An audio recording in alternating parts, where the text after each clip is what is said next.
আজ আমরা বানাবো তিল পনির। চলুন দেখে নিই রেসিপিটা কী করে বানাতে হবে।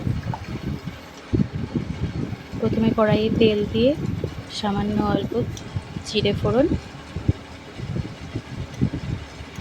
তার মধ্যে একটু সাদা তিল ফোড়ন দেব। যেহেতু তিল পনির হচ্ছে তাই একটু সাদা তিলও দিয়ে দেবো ওর মধ্যে, সামান্য অল্প করে।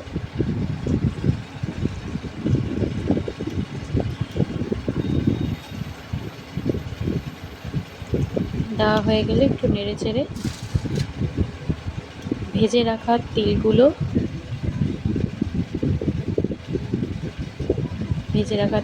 একটু বেটে নিতে হবে।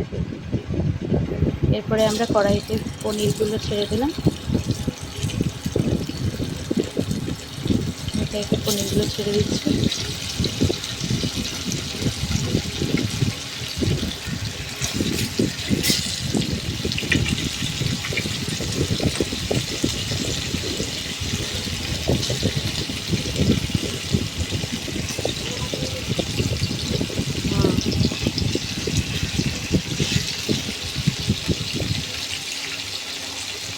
সব পনির ছাড়া হয়ে গেলে উপর দিয়ে একটু হালকা করে নুন ছড়িয়ে দিলাম, যাতে পনিরের মধ্যে একটু নুনগুলো ঢুকে যায়। এরপর ভালো করে উল্টে পাল্টে পনিরগুলোকে একটু হালকা ভেজে নিতে হবে।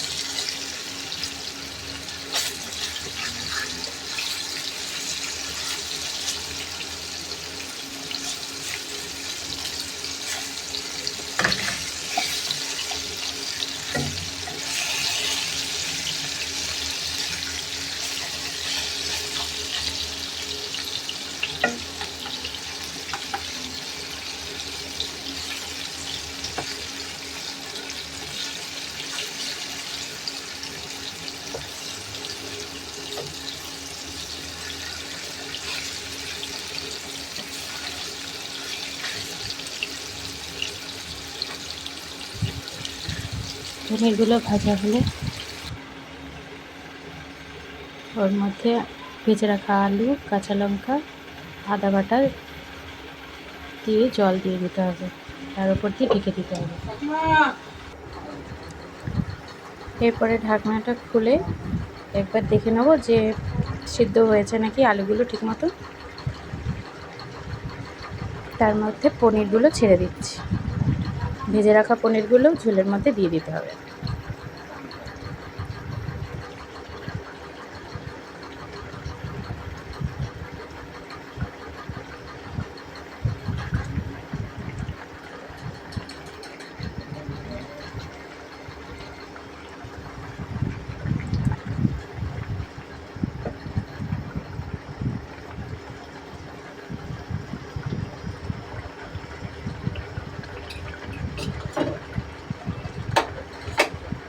এরপরে বেটে রাখা তিলটা আমরা ওটার মধ্যে দিয়ে দেবো।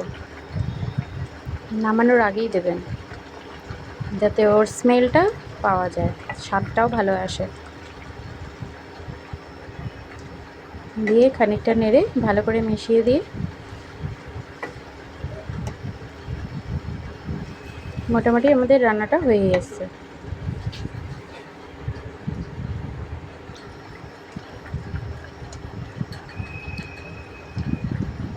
ঝোলটা গামাখা হয়ে গেলে নামিয়ে নেবেন।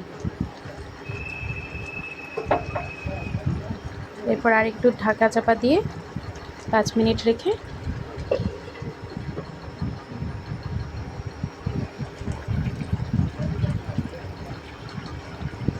উপর দিয়ে অল্প করে তিল ছড়িয়ে দেবেন গার্নিশিংয়ের জন্য।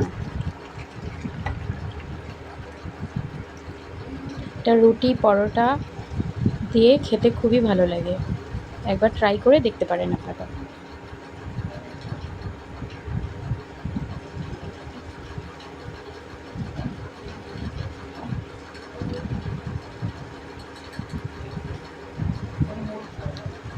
আমার রান্নাটা কেমন লাগলো কমেন্টে অবশ্যই জানাবেন।